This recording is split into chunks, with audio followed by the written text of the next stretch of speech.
মানবতাবিরোধী অপরাধের মামলায় শেখ হাসিনা সহ ৩ আসামির বিরুদ্ধে ট্রাইব্যুনালে অভিযোগ গঠনের আদেশ আজ।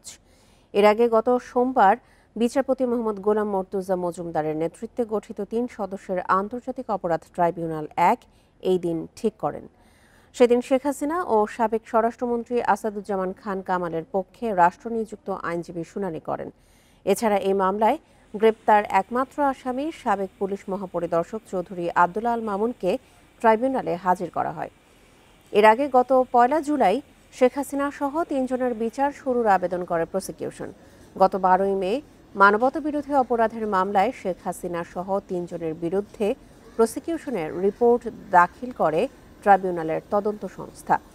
১ জুন শেখ হাসিনা সহ ৩ জনের বিরুদ্ধে আনুষ্ঠানিক অভিযোগ আমলে নেয় ট্রাইব্যুনাল।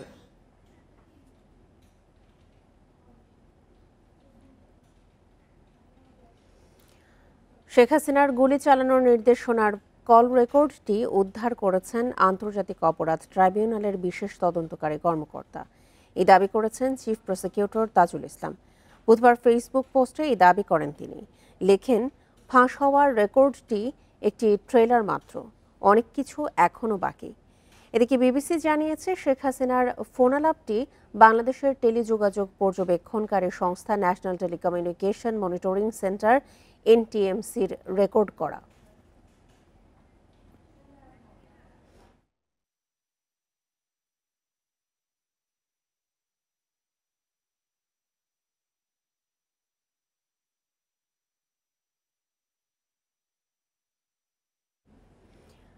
ডিসেম্বরের মধ্যে নির্বাচনের সব প্রস্তুতি শেষ করতে বলেছেন প্রধান উপদেষ্টা অধ্যাপক মোহাম্মদ ইউনূস।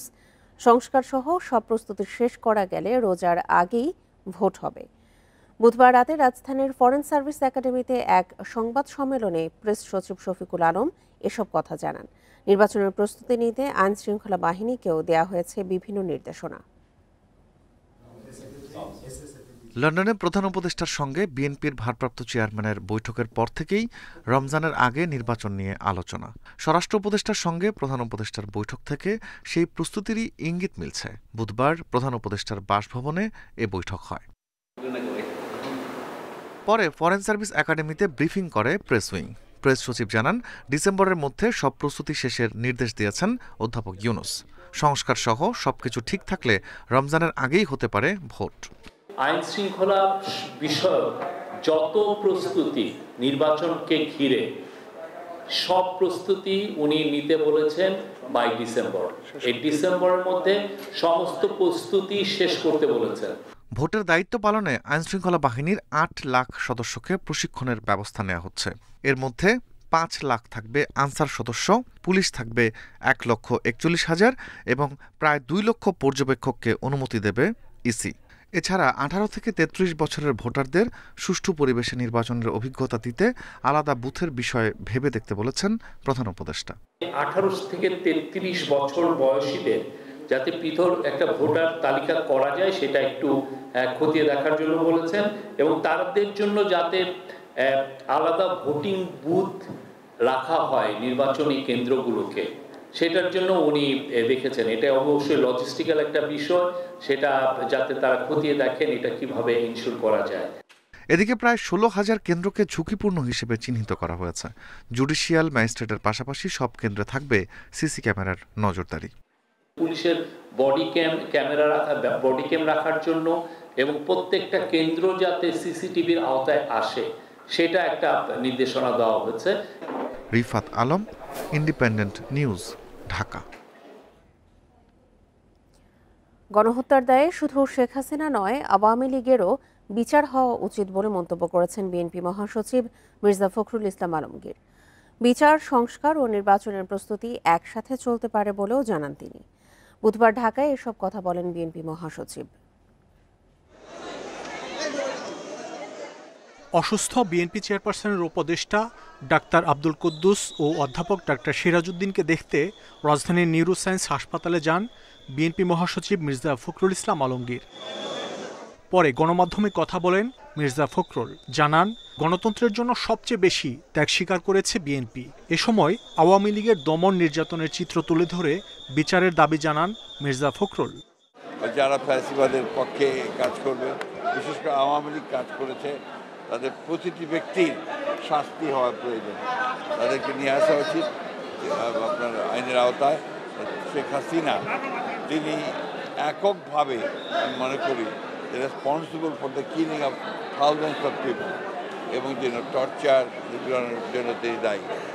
তার বিচার ইতিমধ্যে শুরু হয়েছে। আমরা আশাবাদী তার তিনি এবং তার সঙ্গে যারা এই হত্যাকাণ্ডের সঙ্গে, গণহত্যার সঙ্গে এবং এই ফ্যাসিস্ট আক্রমণের সঙ্গে জড়িত তাদের প্রত্যেকেরই বিচার হবে। নির্বাচন ইস্যুতে বিএনপি মহাসচিব বলেন, দেশের মানুষ ভোটের অপেক্ষায়, তাই দ্রুত নির্বাচনের বিকল্প নেই। প্রত্যেকটি রাজনৈতিক দলের দায়িত্ব হচ্ছে যে দেশকে সঠিক ট্র্যাকে ওঠানো এবং যত দ্রুত আপনার সেটা ওঠানো যায় ততই মঙ্গল। সুতরাং যারা মনে করেন যে নির্বাচন প্রয়োজন নেই, আমার মনে হয় তারা আবার চিন্তা করবেন। নির্বাচন প্রয়োজন জনগণের জন্য। এরপর রাজধানীর একটি হাসপাতালে শিল্পী ফরিদা পারভিনকে দেখতে যান বিএনপি মহাসচিব। মাহমুদ শরীফ, ইন্ডিপেন্ডেন্ট নিউজ, ঢাকা। ভোটের প্রতীকের তালিকায় থাকছে না শাপলা, নীতিগত সিদ্ধান্ত নিয়েছে নির্বাচন কমিশন। বুধবার নির্বাচন কমিশনার আব্দুর রহমানেল মাসউদ কথা জানান, নাগরিক ঐক্য দলীয় প্রতীক হিসেবে কেটলির পরিবর্তে শাপলা দাবি করছে, আর জাতীয় নাগরিক পার্টি নিবন্ধনের আবেদনের সঙ্গে শাপলার প্রতীক চেয়েছে। জাতীয় প্রতীকে শাপলা থাকায় কোনো দলের প্রতীক হিসেবে বরাদ্দ না দেওয়ার সিদ্ধান্ত ইসির। ত্রয়োদশ সংসদ নির্বাচনকে সামনে রেখে আগের ৬৯টি থেকে বাড়িয়ে অন্তত ১১৫টি প্রতীক দল ও স্বতন্ত্র প্রার্থীর জন্য বরাদ্দ করার কথা ভাবছে নির্বাচন কমিশন।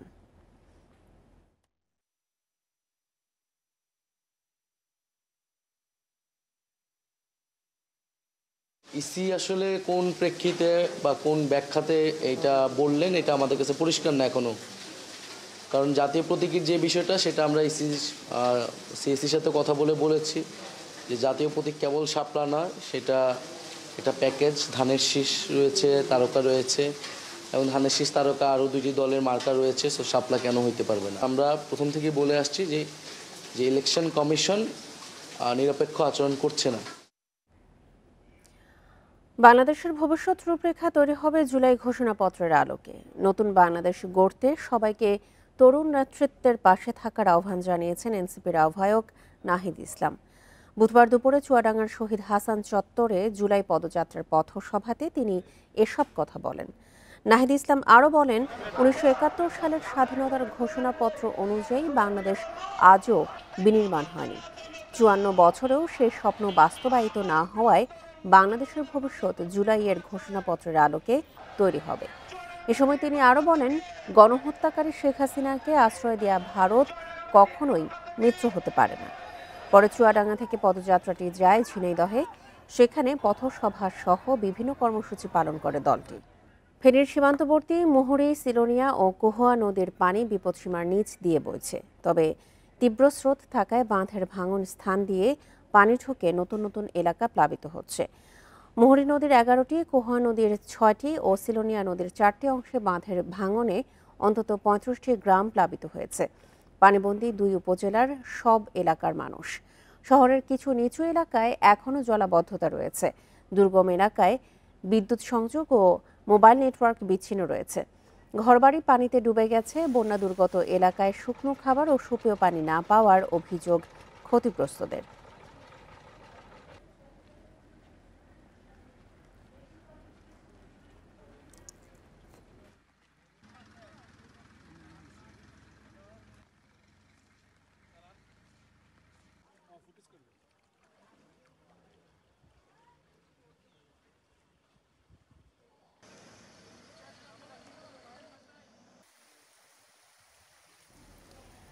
ফেনীর পরিস্থিতির আরো খবর জানাতে এই মুহূর্তে যোগ দিচ্ছেন আমাদের সহকর্মী সমীর উদ্দিন। সমীর, নতুন এলাকার মধ্যে কয়টি এলাকা নতুন করে প্লাবিত হয়েছে, আর যেসব এলাকায় পানিবন্দী মানুষ রয়েছে তাদের সুপেয় খাবার পানি এবং শুকনো খাবারের সংকট রয়েছে, এর জন্য কি প্রশাসন কোনো উদ্যোগ নিয়েছে তাদেরকে খাবার পৌঁছানোর জন্য?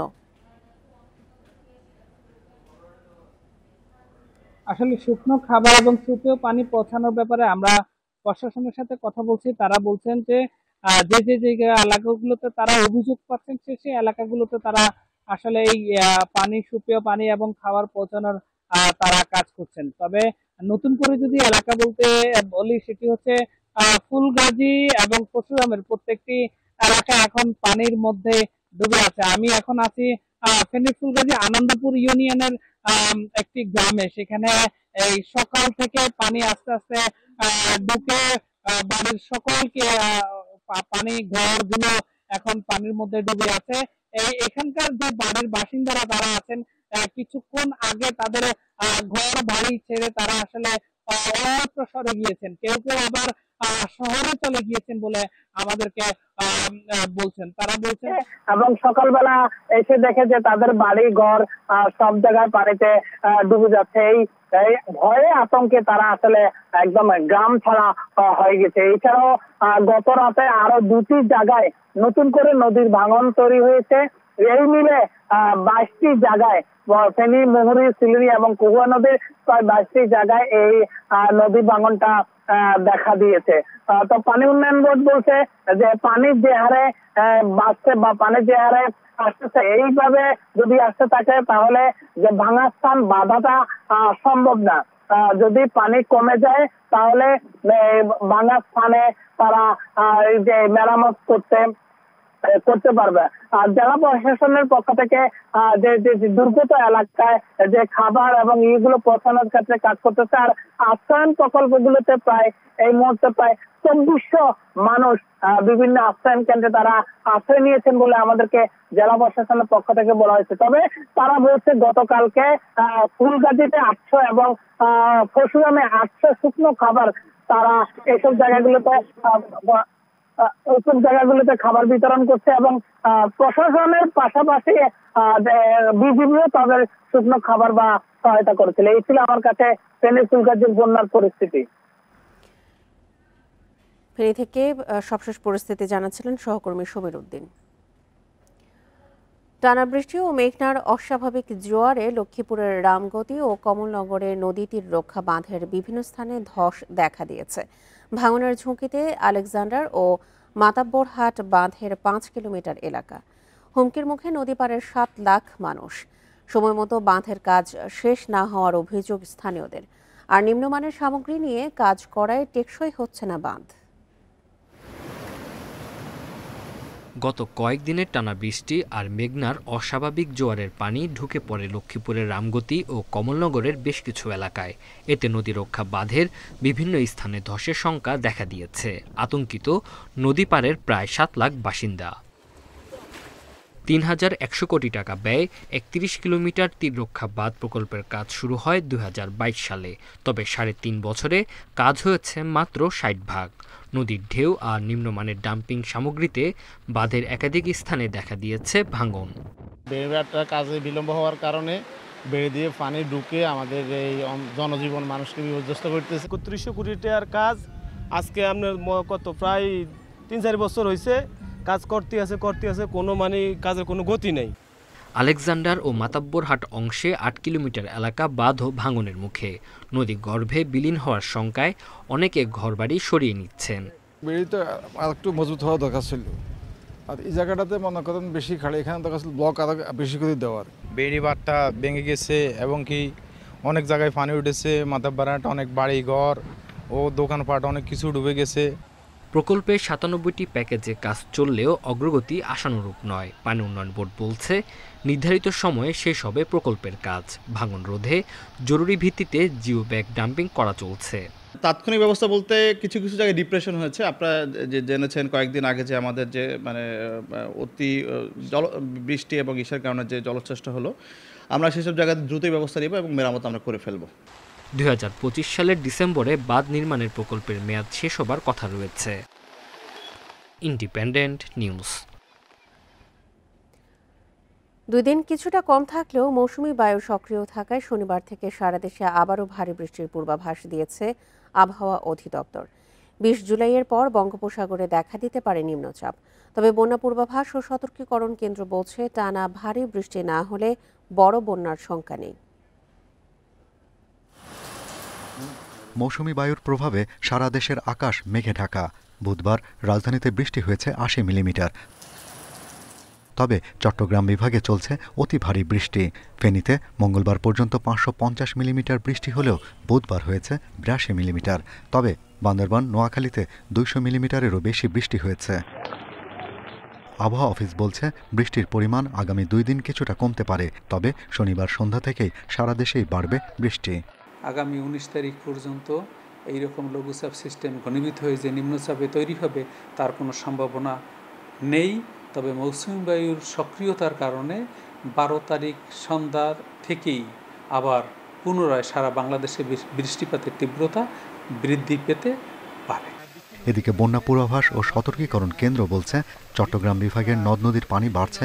ফেনীর মুহুরী, সেলোনিয়া ও চট্টগ্রামের হালদার পানি শনিবার পর্যন্ত বিপদসীমার ওপরে থাকবে।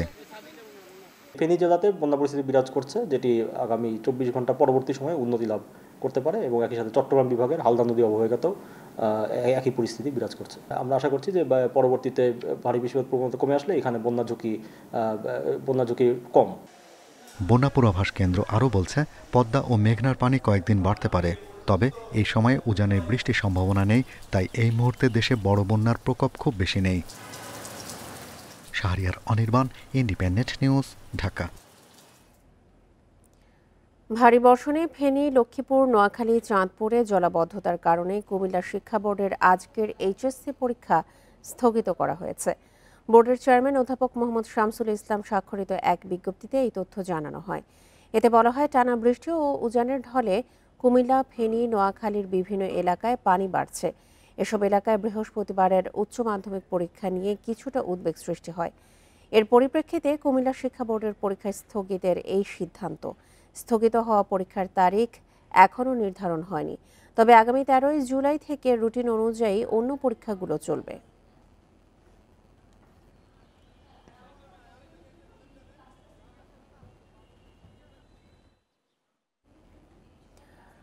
মিয়ানমার থেকে রোহিঙ্গা অনুপ্রবেশ থামছে না। সীমান্তের কড়াকড়ি ফাঁকি দিয়ে বাংলাদেশে অনুপ্রবেশ করা এসব মানুষ ঠাঁই নিচ্ছে রোহিঙ্গা শিবিরের আত্মীয়দের কাছে। এদিকে শরণার্থী, ত্রাণ ও প্রত্যাবাসন কমিশনার জানিয়েছেন, নিবন্ধিত 1,18,000 রোহিঙ্গার জন্য তৈরি হচ্ছে ঘর।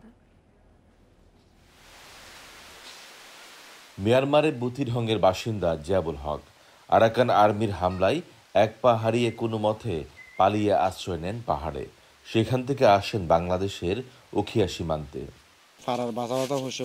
আমাদের এলাকার যুবকদের তারা ধরে নিয়ে আরাকান আর্মিতে যোগ দিতে বাধ্য করে, না হয় আরসার সদস্য দাবি করে নির্যাতন করে। রোহিঙ্গারা জানাচ্ছেন, রাখাইন প্রদেশ এখন প্রায় রোহিঙ্গা শূন্য। আগে মিয়ানমারে জান্তা বাহিনী, পরে আরাকান আর্মির অত্যাচারে তারা ভিটেমাটি ছাড়া। জান্তা বাহিনীর সঙ্গে যুদ্ধ করতে আরাকান আর্মির টার্গেট রোহিঙ্গাদের দলে নেয়া। এতে অসম্মতি জানালে চলে নির্যাতন। আরাকান আর্মির নির্যাতনে রাখাইন ছাড়া অনেকে এখন বাংলাদেশের শরণার্থী শিবিরে। কেউ কেউ গেছেন সাগরপথে মালয়েশিয়া বা থাইল্যান্ডে। মিয়ানমারে জান্তা এবং আরাকান আর্মির সংঘাতে আটকে আছে রোহিঙ্গা প্রত্যাবাসনের উদ্যোগ। নেই সংকট সমাধানের লক্ষণ, যা বাড়াচ্ছে উদ্বেগ। সত্যি এখানে নতুন রোহিঙ্গারা চলে আসছে, তো আমরা যে ওদেরকে পাঠানোর বিষয়ে যে কাজ করছিলাম, আমার মনে হচ্ছে এই জায়গাটা ঠিকভাবে কাজ হচ্ছে না। শরণার্থী ত্রাণ ও প্রত্যাবাসন কমিশনার জানিয়েছেন, মিয়ানমারের অভ্যন্তরীণ সংঘাতে বেড়েছে সংকট। বাংলাদেশে নতুন করে নিবন্ধিত রোহিঙ্গার সংখ্যা 1,18,000। আমরা হাঞ্চ করতে পারছিলাম যে রোহিঙ্গারা আবার আসা শুরু করবে এবং সেটি হয়েছে। আমাদের এইখানে যে রেজিস্ট্রেশন প্রসেসটি আছে, এখন টেকনিক্যাল প্রবলেমের কারণে রেজিস্ট্রেশন প্রক্রিয়াটা বন্ধ আছে। বর্তমানে উখিয়া ও টেকনাফের 33টি আশ্রয় শিবিরে নিবন্ধিত রোহিঙ্গার সংখ্যা 13 লাখের বেশি। গেল 8 বছরে একজন রোহিঙ্গাকেও মিয়ানমারে ফেরত পাঠানো সম্ভব হয়নি। তৌফিকুল ইসলাম, ইন্ডিপেন্ডেন্ট নিউজ, উখিয়া, কক্সবাজার। যুক্তরাষ্ট্রের সাথে শুল্ক আলোচনায় সমন্বয়ের ঘাটতি দেখছেন সাবেক কূটনীতিকরা। বলেন, কূটনীতি ভারসাম্যহীন হয়ে পড়লে তার সুযোগ নিতে পারে অপর পক্ষ। আর বাণিজ্য ঘাটতি মেটাতে ঢাকা প্রতিশ্রুতি পূরণ করতে না পারলে চাপ আরও বাড়াতে পারে ওয়াশিংটন। তাই আলোচনায় আরও সতর্কভাবে এগোনোর পরামর্শ বিশ্লেষকদের। বিশ্বের বিভিন্ন দেশের সঙ্গে বাংলাদেশের পণ্যের ওপর ৩৭% শুল্ক আরোপের ঘোষণা দেয় যুক্তরাষ্ট্র। পরে তা ৩ মাস স্থগিত রাখে ট্রাম্প প্রশাসন। এ সময় যুক্তরাষ্ট্রের সঙ্গে বাণিজ্য চুক্তি করে যুক্তরাজ্য, ভিয়েতনাম, আংশিক চুক্তিতে যাচ্ছে চীন, ভারতও। চলতি সপ্তাহে বাংলাদেশি পণ্যে দুভাগ কমিয়ে ৩৫% শুল্ক আরোপের ঘোষণা দেন মার্কিন প্রেসিডেন্ট ডোনাল্ড ট্রাম্প। সাবেক রাষ্ট্রদূতরা বলছেন, যুক্তরাষ্ট্রের সঙ্গে দর কষাকষিতে ৯০ দিনের সুযোগ কাজে লাগাতে ব্যর্থ হয়েছে বাংলাদেশ। তাদের মতে এর অন্যতম কারণ সমন্বয়হীনতা। বিচ্ছিন্নতা অথবা আমাদের সমন্বয়ের অভাবটা কিন্তু আপনার প্রতিপক্ষ খুব ভালোভাবে এটাকে এক্সপ্লয়েট করবে বা এটাকে কাজে লাগাবে। এবং আমরা এমন একটা সময় কথা বলছি যখন এই নেগোসিয়েশন চলছে, ওয়াশিংটনে একজন আমাদের অ্যাম্বাসেডর নাই। বৈদেশিক বাণিজ্যের কিন্তু পররাষ্ট্র বিষয়ক বিরাট একটা সম্পৃক্ততা আছে, তো সেখানেও পররাষ্ট্র মন্ত্রণালয়কে বাদ দিয়ে করা ঠিক হয় না। শুল্ক কমাতে ওয়াশিংটনে দ্বিতীয় পর্যায়ে আলোচনায় যুক্ত রয়েছে ঢাকা। এরই মধ্যে যুক্তরাষ্ট্র থেকে বোয়িং বিমান সহ তুলা আমদানি বাড়ানোর সিদ্ধান্ত নিয়েছে বাংলাদেশ। খাদ্যশস্য কেনায়ও গুরুত্ব দেওয়া হচ্ছে। তবে অনাকাঙ্ক্ষিত ক্রয় দেশের জন্য কতটুকু মঙ্গলের হবে তা নিয়ে শঙ্কা রয়েছে বলে মনে করেন সাবেক ২ রাষ্ট্রদূত। আমরা বললাম যে এগুলো কিনবো, তারপরে শেষ পর্যন্ত কিনতে পারলাম না। সেই জন্য আমরা বুঝে শুনে কথা বলতে হবে, যেটা আমরা পারবো সেটা করব। আর তারপরে তাদেরকে আমরা দিয়ে দিলাম, তারপরে আমাদের লস হতে থাকলো, সেটা আমাদের কোনো অবস্থাতেই করা উচিত না। শূন্য শুল্কে আমরা অনেক কিছু তাদের পণ্য এখানে ঢুকবার সুযোগ করে যদি দিই, তাহলে তো আমার অন্য অংশীদাররাও তো একই জিনিস চাইতে পারে। সেটা যদি চায় তাহলে তার প্রতিক্রিয়া আমার অর্থনীতির উপর কি হবে, এই বিশ্লেষণগুলো কিন্তু খুব জরুরি দরকার। পাল্টা শুল্ক আলোচনায় বাংলাদেশের কৌশল ও প্রস্তুতি নিয়েও প্রশ্ন তুলেছেন বিশ্লেষকেরা। নাফিজাতুল্লাহ, ইন্ডিপেন্ডেন্ট নিউজ, ঢাকা। গড়ে $10 পোশাক রপ্তানির পেছনে যুক্তরাষ্ট্রের আমদানিকারকদের এখন শুল্ক দিতে হবে $5 বেশি, যা গত এপ্রিল পর্যন্ত ছিল $1.5। অর্থাৎ নতুন 35% শুল্ক যোগ হলে মোট অঙ্কের হার 50% ছাড়িয়ে যাবে। বিশেষজ্ঞ ও রপ্তানিকারকদের আশঙ্কা, এতে ক্রেতা প্রতিষ্ঠান চলে যাবে অন্য দেশে। পরোক্ষভাবে কমতে পারে বাংলাদেশের প্রতিযোগিতার সক্ষমতা। নতুন শুল্ক হার ঘোষণা করে সম্প্রতি বাংলাদেশ সহ 14টি দেশকে চিঠি দেয় ট্রাম্প প্রশাসন। বাংলাদেশি পণ্যের ওপর আগে থেকে গড়ে 15%-এর বেশি শুল্ক ছিল। এর সঙ্গে নতুন 35% যোগ হলে মোট শুল্ক 50% ছাড়িয়ে যাবে। বিশ্লেষকরা বলছেন, নতুন শুল্ক নীতিতে মার্কিন আমদানিকারকদের অতিরিক্ত খরচ হবে। এতে বাংলাদেশের প্রতিযোগিতা সক্ষমতা কমার আশঙ্কা রয়েছে, যা মোকাবেলা করা কঠিন হবে। মার্কিন যুক্তরাষ্ট্রে যে আমরা রপ্তানি যেটা করি তার উপরে তারা যে শুল্ক তাদের কাস্টমস বসায়, সেটা গড় হলো 15%। তার মানে এখন গড়ের ওই 15%-এর সাথে আরো 35% যোগ হলে এটা হবে 50%। তৈরি পোশাকের ক্ষেত্রে গড় হলো 16%। তার মানে তৈরি পোশাকের গড় দাঁড়াবে যে 16 যোগ 35 51%। যে আমাদের কনসার্নটা হচ্ছে যে অন্য দেশের তুলনায় আমাদের শুল্ক হারের যেন খুব বড় রকমের ব্যবধান না থাকে, তাহলে আমরা সক্ষমতা হারিয়ে ফেলব। প্রস্তাবিত শুল্ক চুক্তিতে যুক্তরাষ্ট্র কোনো দেশের ওপর বাড়তি শুল্ক আরোপ করলে বাংলাদেশকেও তা করতে হবে। এমনকি অন্য দেশের ওপর বাণিজ্য নিষেধাজ্ঞা দিলেও বাংলাদেশকেও দিতে হবে। এমন পরিস্থিতিতে সতর্কতার সঙ্গে সিদ্ধান্ত নেওয়ার পরামর্শ ব্যবসায়ীদের। যে জিনিসটা করা দরকার সেটা হচ্ছে যে আমাদের কৌশলী হতে হবে এবং আলোচনাটা খুব সতর্কভাবে করতে হবে, কারণ এর উপরে কিন্তু আমাদের অনেক বড় ভবিষ্যৎ নির্ভর করছে। স্পেশালি আমাদের যে গার্মেন্টস কমিউনিটি, আমরা খুব শঙ্কার মধ্যে আছি। বাংলাদেশ মার্কিন পারস্পরিক শুল্ক চুক্তি নিয়ে দ্বিতীয় দফার বৈঠক চলমান রয়েছে, যা চলবে 11 জুলাই পর্যন্ত। Shahid Ahmed, independent news, Dhaka. দীর্ঘ 9 মাস ধরে অমানবিক নির্যাতনের পর লিবিয়া থেকে দেশে ফেরেন 2 যুবক। বুধবার সকালে ঢাকার শাহজালাল বিমানবন্দরে পৌঁছান তারা। লিবিয়ায় বাংলাদেশ দূতাবাস, আন্তর্জাতিক অভিবাসন সংস্থা IOM এবং ব্র্যাকের সহায়তায় 3 বাংলাদেশিকে লিবিয়ার বিভিন্ন ডিটেনশন সেন্টার ও বিপদগ্রস্ত এলাকা থেকে উদ্ধার করে দেশে আনা হয়। দুঃসহ স্মৃতি নিয়ে লিবিয়ায় মাফিয়াদের হাতে বিক্রি হওয়া ঝিনাইদহের মতিউর রহমান সাগর ও কুষ্টিয়ার তানজির শেখ সহ 162 বাংলাদেশি ফিরে এলেন দেশের মাটিতে। লিবিয়ায় দীর্ঘ 2 বছর অমানবিক অত্যাচার সহ্য করতে হয় তাদের। মানব পাচার চক্রের খপ্পরে পড়ে চাকরির প্রলোভনে তারা লিবিয়ায় পাড়ি জমান। সেখানে বিক্রি হন স্থানীয় মাফিয়াদের হাতে। পরে ইউরোপে পাঠিয়ে দেওয়ার কথা বলে টাকার জন্য চলে শারীরিক ও মানসিক নির্যাতন। মুক্তিপণের দাবিতে পরিবারকে চাপ দেয় মাফিয়ারা। আমাদেরকে বাংলা মাফিয়ার কাছে বিক্রি করে দেয়। বিক্রি করে দেওয়ার পরে বাসায় থেকে 25 লক্ষ টাকা দেওয়ার দাবি করে। অনেক দিন এরকম মাইটার খাওয়ার পরে একসময় সহ্য করতে না পারে বাড়ির জমি বিক্রি করে টাকা দিছিল, কিন্তু তাদের পর্যাপ্ত পরিমাণ টাকা না দিয়ে তারা ছাড়েনি। হয়তো 1 কাপ পানি দিত 24 ঘন্টার ভিতরে, আর 2টা বিস্কুট দিত। অনেক সময় দেখা গেছে 2 চামচ ভাত দিত আর 1 চামচ ডাউল দিত, তাও 24 ঘন্টার ভিতরে, আর কোনো খানা দিত না। মানব পাচারে জড়িতদের বিরুদ্ধে কঠোর আইনি ব্যবস্থা চান ভুক্তভোগীরা। এই ছেলে বাঁচাতে আমাকে 36 লাখ টাকা 34 লাখ টাকা আছে। এই ছেলে বাঁচাতে আমার 32 লাখ টাকা নিচ্ছে। ওই এনেছে রবিজুল। ভূমধ্য সাগর পাড়ি দিয়ে লিবিয়া হয়ে ইটালি বা ইউরোপে যাওয়ার যে স্বপ্ন দেখে, এটা যে বাস্তবে হচ্ছে না সেটাও আরো তুলে ধরতে হবে। আর্থিক সচ্ছলতার আশায় 2023 সালে গ্রামের দালালের খপ্পরে পড়ে সাগর তানজিররা প্রায় 4 লাখ টাকা খরচ করে দেশ ছাড়েন লিবিয়ার উদ্দেশ্যে। রেজওয়ানুল হক, ইন্ডিপেন্ডেন্ট নিউজ, ঢাকা। বেচাকেনায় জমজমাট হয়ে উঠেছে ঝালকাঠির আটঘর নৌকার হাট। বর্ষা মৌসুমে এই অঞ্চলে নৌকার চাহিদা বেড়ে যাওয়ায় ব্যস্ত সময় কাটে কারিগরদের। 5 মাসের এই হাটে নৌকা বেচাকেনা হয় 3 কোটি টাকারও বেশি।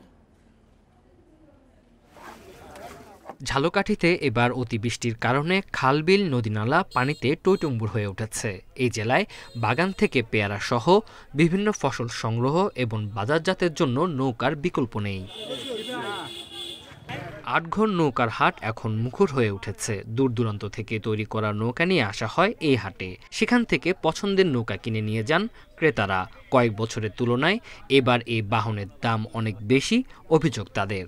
নৌকা আছে কিন্তু দামও বেশি, ক্রেতা বেশি। বাজার ছিল 2200 টাকা, এখন বাজারে এসে দেখি একটু বাজার চড়া। বিক্রেতারা জানান একটি নৌকা তৈরিতে রকমভেদে 2.5 থেকে 5,500 টাকা খরচ হয়, যা বিক্রি হয় 3.5 থেকে 6,000 টাকায়। কারিগরদের মজুরি সহ উপকরণের দাম বাড়ায় পুষিয়ে উঠতে পারছেন না তারা। অর্ডার দিয়ে বানাই আনি, এবার একটু খরচা বেশি বিদায় নৌকার দাম একটু বেশি। লোহারও তো একটু দাম বেশি, যার কারণে মোটামুটি টাকা নৌকার হারে একটু বাড়িয়ে যায়। আটঘরে প্রতি হাটে 3 থেকে 350 নৌকা বিক্রি হয়।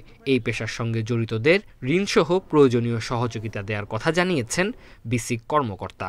এই কারিগরদেরকে বিসিক আর্থিকভাবে সহায়তা প্রদান করার জন্য বদ্ধপরিকর। এছাড়াও ওনারা যদি কোনো কারিগরি সহায়তা প্রয়োজন মনে করে এবং বিসিকের সহায়তা চায়, বিসিক তাদেরকে সহায়তা প্রদানে বদ্ধপরিকর। আটঘর নৌকার হাটে জ্যৈষ্ঠ থেকে আশ্বিন এই 5 মাসে প্রায় 3 কোটি টাকার নৌকা বেচাকেনা হয়। Independent news. আর এই ছিল এখনকার মতো ইন্ডিপেন্ডেন্ট সংবাদে। এছাড়া ইন্ডিপেন্ডেন্ট টেলিভিশনের সব খবর আরও বিস্তারিত জানতে চোখ রাখুন ফেসবুক, ইউটিউব এবং এক্সে। ধন্যবাদ সবাইকে। আমন্ত্রণ পরের আয়োজন।